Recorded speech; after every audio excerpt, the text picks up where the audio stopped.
स्वामी विवेकानंद का जन्म कलकत्ता के एक परिवार में हुआ था।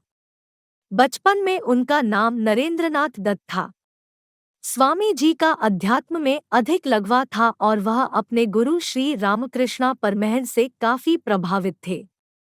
अपने गुरु के मृत्युपरांत उन्होंने बड़े पैमाने पर भारतीय महाद्वीपों का दौरा किया और ब्रिटिश गतिविधियों का संपूर्ण अध्ययन किया। स्वामी जी संयुक्त राज्य अमेरिका के शिकागो में 1893 में आयोजित विश्व धर्म सभा सम्मेलन में शामिल होने के लिए शिकागो भी गए थे। विश्व धर्म सभा सम्मेलन में भारत और हिंदुस्तान के लोगों का प्रतिनिधित्व भी स्वामी जी ने किया था। वहां उन्होंने हिंदू धर्म का प्रचार प्रसार भी किया था। स्वामी जी युवाओं को देश का भविष्य मानते थे। यही कारण है कि स्वामी जी के जन्मदिन को युवा दिवस के रूप में मनाया जाता है। स्वामी जी का जन्म 12 जनवरी 1863 को कोलकाता के एक परिवार में हुआ था। उनके बचपन का नाम नरेंद्रनाथ दत्त था। उनके पिता विश्वनाथ दत्त कलकत्ता हाईकोर्ट के प्रसिद्ध वकील थे। उनकी माता का नाम भुवनेश्वरी देवी था। उनकी माता धार्मिक विचारों वाली महिला थी। उनके परिवार में लोगों का आकर्षक भगवान के प्रति अधिक था, जिसके कारण स्वामी जी का अधिकांश समय भगवान शिव के पूजा अर्चना में व्यतीत होता था। नरेंद्र के माता पिता के धार्मिक प्रगतिशील विचारों के कारण उनकी सोच और व्यक्तित्व को आकर देने में मदद मिली। नरेंद्र बचपन में शरारती व नटखट स्वभाव के थे। वह अपने मित्रों और स्कूल के सहपाठियों के साथ खूब शरारत किया करते थे, पर वे पढ़ाई में भी कुशल और तेज थे। नरेंद्र के घर में भक्ति तथा अध्यात्म के कारण नरेंद्र में भगवान को पाने की लालसा बहुत तीव्र हो गई थी, जिसके कारण कभी कभी स्वामी जी अपने गुरु तथा पंडितों से ऐसे सवाल पूछ लेते कि इनके गुरु तथा बड़े बड़े विद्वान भी असमंजस में पड़ जाते थे। स्वामी जी बचपन से ही पढ़ाई में खूब होशियार थे और वे पढ़ाई को महत्व देते थे। यही कारण था कि उन्होंने ईश्वरचंद्र विद्यासागर के मेट्रोपॉलिटन संस्थान में दाखिला भी ले लिया था। नरेंद्र नाथ दर्शन, धर्म, इतिहास, सामाजिक विज्ञान, कला जैसे विषयों के अच्छे पाठक थे। इसके साथ साथ स्वामी जी को वेद, उपनिषद, भगवद गीता, रामायण, महाभारत और अनेक हिंदू शास्त्रों में गहन रुचि थी। इसके साथ साथ स्वामी जी शारीरिक खेल कूद, व्यायाम तथा अन्य कार्यों में भी शामिल होते थे। उन्होंने ललित कला की परीक्षा को भी पास किया था और 1884 में कला स्नातक में डिग्री भी प्राप्त कर लिया था। नरेंद्र ने अनेक प्रकार के किताबों का अध्ययन किया तथा सस्पेंसर की किताब एजुकेशन 1860 का बंगाली में अनुवाद भी किया था। अपने स्नातक के पढ़ाई के साथ साथ उन्होंने बंगाली साहित्य भी सीखा। स्वामी जी अपने गुरु की सेवा व समान निस्वार्थ भाव से किया करते थे। एक बार उनके एक मित्र ने गुरुदेव के प्रति घृणा एवं निष्क्रियता दिखाते हुए नाक सिकोड़ा। यह देखकर स्वामी जी को क्रोध आ गया था। वह अपने गुरु भाइयों को सेवा का पाठ पढ़ते और गुरुदेव की प्रत्येक वस्तु के प्रति प्रेम दर्शाते उनके बिस्तर के पास पड़े रक्त कप आदि से भरे थूकदानी उठाकर फेंकते थे। गुरु के प्रति ऐसी अनन्य भक्ति एवं निष्ठा के कारण ही वे अपने गुरु के शरीर एवं दिव्यत्म आदर्शों की उत्तम सेवा कर सकें। गुरुदेव को समझने, स्वयं के अस्तित्व को गुरुदेव में विलीन करने और आगे चलकर समग्र विश्व में भारत के अमूल्य आध्यात्मिक भंडार को विश्व में फैला सकें। उनके इस महान व्यक्तित्व की नींव में गुरु भक्ति, गुरु सेवा और गुरु के प्रति अनन्य निष्ठा, जिसका परिणाम संसार ने देखा। स्वामी जी ने अपना जीवन अपने गुरु के प्रति समर्पित कर दिया था। गुरुदेव के शरीर त्याग के दिनों में अपने घर और कुटुंब की नाजुक हालत एवं स्वयं के भोजन की चिंता किए बिना वे गुरुदेव की सेवा में सतत संलग्न रहे। विवेकानंद बड़े ही स्वप्नदृष्टा थे। उन्होंने एक ऐसे समाज की कल्पना की थी जिसमें धर्म या जाति के आधार पर लोगों में कोई भेद न रहे। उन्होंने वेदांता के सिद्धांतों को इसी रूप में रखा था।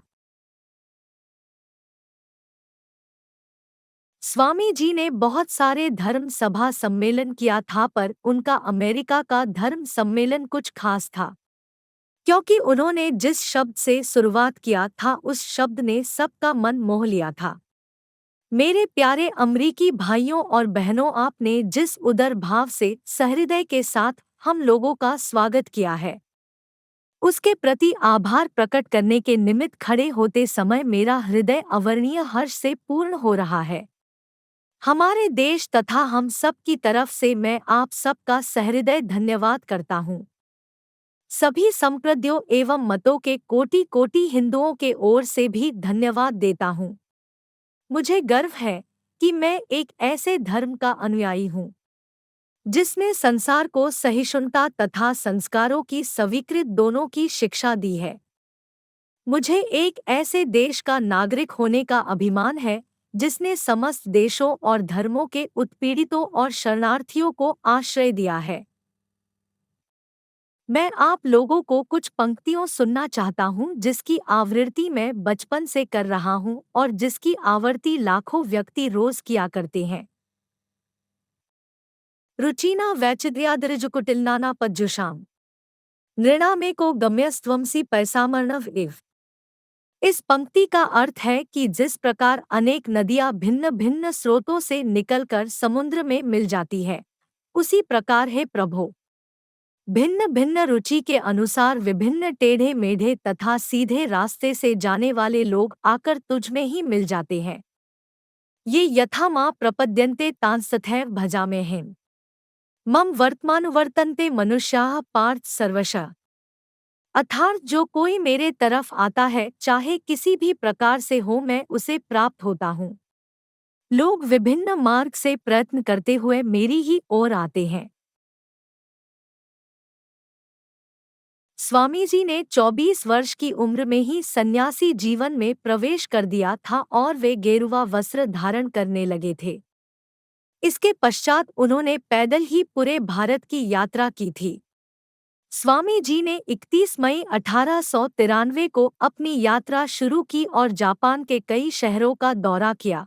चीन और कनाडा होते हुए अमेरिका के शिकागो पहुंचे। सन 1893 में शिकागो, अमेरिका में विश्व धर्म परिषद हो रहा था। स्वामी विवेकानंद ने उस परिषद में भारत के ओर से प्रतिनिधित्व किया।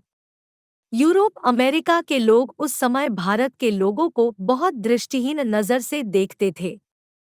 वहाँ के कुछ लोगों ने प्रयत्न किया कि स्वामी जी को बोलने का मौका ही न मिले, परंतु एक अमेरिकन प्रोफेसर के प्रयास से उन्हें थोड़ा समय मिल गया।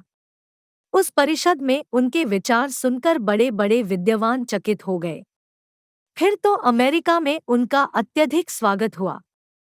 वहाँ स्वामी जी के अनेक भक्त भी बन गए थे।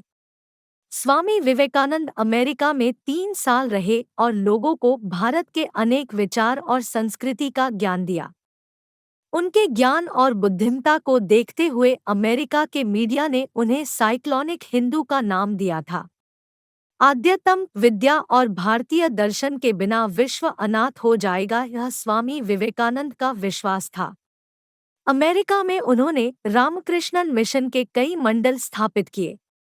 स्वामी जी सदैव गरीबों की मदद किया करते थे, जिसके कारण लोग उन्हें गरीबों का सेवक भी कहते थे। स्वामी जी ने देश देशांतरों में अपने देश का नाम उज्जवल करने का प्रयत्न किया था। स्वामी विवेकानंद के जीवन परिचय से ज्ञात होता है कि स्वामी जी जो काम 39 वर्ष के संक्षिप्त जीवन काल में कर गए थे, वह ज्ञान आने वाले पीढ़ियों को मार्गदर्शन करता रहेगा। 30 वर्ष की आयु में स्वामी जी ने शिकागो के विश्व हिंदू सम्मेलन में भारत का प्रतिनिधित्व किया और भारत को एक अलग पहचान दिलाने में मदद किया।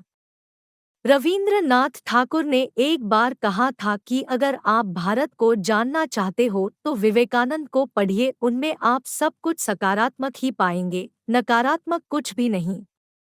रोमा रोला ने कहा था कि विवेकानंद के जैसा कोई दूसरा व्यक्ति होना मुमकिन नहीं है। वे जहां भी गए सर्वप्रथम ही रहे, उनमें लोग अपने प्रतिनिधि का दिग्दर्शन करते थे। वे ईश्वर के प्रतिनिधि थे और सब पर प्रभुत्व प्राप्त कर लेना उनका भाव था। वे केवल संत ही नहीं, एक अच्छे वक्ता, एक अच्छे लेखक और मानव प्रेमी भी थे।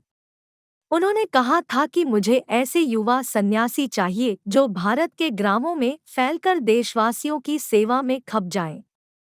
लेकिन उनका यह सपना पूरा नहीं हुआ। स्वामी विवेकानंद पुरोहितवाद, धार्मिक आडंबरों और रूढ़ियों के सख्त खिलाफ थे। उनका कहना था कि देश के गरीब, दारिद्र और भूखे लोगों को मंदिरों में स्थापित कर देना चाहिए और देवी देवताओं के मूर्तियों को हटा देना चाहिए। उनका यह कथन उस समय लोगों के मन में बहुत सारे प्रश्न खड़े करता था। उनकी यह बात सुनकर पुरोहित वर्ग की घिघी बंध गई थी। स्वामी जी का मानना था कि हर जात व धर्म एक समान है और किसी को किसी धर्म को बुरा या गलत नहीं कहना चाहिए। स्वामी विवेकानंद अंग्रेजों द्वारा शुरू किए गए अंग्रेजी शिक्षा व्यवस्था के विरोधी थे, क्योंकि इस शिक्षा का उद्देश्य सिर्फ बाबुओं की संख्या बढ़ाना था। वह ऐसी शिक्षा चाहते थे जिससे बालक का सर्वांगीण विकास हो सके। बालक की शिक्षा का उद्देश्य उसको आत्मनिर्भर बनाकर अपने पैरों पर खड़ा करना है। स्वामी विवेकानंद ने प्रचलित शिक्षा को निषेधात्मक शिक्षा की संज्ञा देते हुए कहा है कि आप उस व्यक्ति को शिक्षित मानते जिसने कुछ परीक्षाएं उत्तीर्ण कर ली हो तथा जो अच्छे भाषण दे सकता हो, पर वास्तविकता यह है कि जो शिक्षा जनसाधारण को जीवन संघर्ष के लिए तैयार नहीं करता, जो चरित्र निर्माण नहीं करता, जो समाज सेवा की भावना को विकसित नहीं करता तथा जो शेर जैसा साहस पैदा नहीं कर सकता, ऐसी शिक्षा से क्या लाभ। स्वामी जी सैद्धांतिक शिक्षा के पक्ष में नहीं थे, वे व्यावहारिक शिक्षा को व्यक्ति के लिए उपयोगी मानते थे। व्यक्ति की शिक्षा ही उसे भविष्य के लिए तैयार करती है, इसलिए शिक्षा में उन तत्वों का होना जरूरी है जो उसके भविष्य के लिए महत्वपूर्ण हो। स्वामी विवेकानंद के शब्दों में, तुमको कार्य के सभी क्षेत्रों में व्यावहारिक बनना पड़ेगा। सिद्धांतों के ढेरों ने संपूर्ण देश का विनाश कर दिया है। स्वामी जी पूरे विश्व में प्रसिद्ध व चर्चित थे। जीवन के अंतिम काल में उन्होंने शुक्ल यजुर्वेद की व्याख्या की और कहा, एक और विवेकानंद चाहिए, यह समझने के लिए कि इस विवेकानंद ने अब तक क्या किया है। उनके शिष्यों के अनुसार जीवन के अंतिम दिन 4 जुलाई 1902 को भी उन्होंने अपने ध्यान करने की दिनचर्या को नहीं बदला और प्रातः 2-3 घंटे तक ध्यान किया और ध्यानावस्था में ही ईश्वर में लुप्त हो गए। बेलूर में गंगा के तट पर चंदन के चिता पर उनका अंतिम संस्कार किया गया था। इसी गंगा के दूसरी ओर उनके गुरु रामकृष्ण परमहंस का 16 वर्ष पूर्व अंतिम संस्कार हुआ था। स्वामी जी के शिष्यों ने उनके सम्मान में उस घाट पर विवेकानंद का मंदिर का निर्माण कराया और उनके विचारों को लोगों में फैलने लगे। स्वामी जी के विचारों का प्रचार प्रसार करने के लिए 130 से भी अधिक केंद्रों स्थापित किए।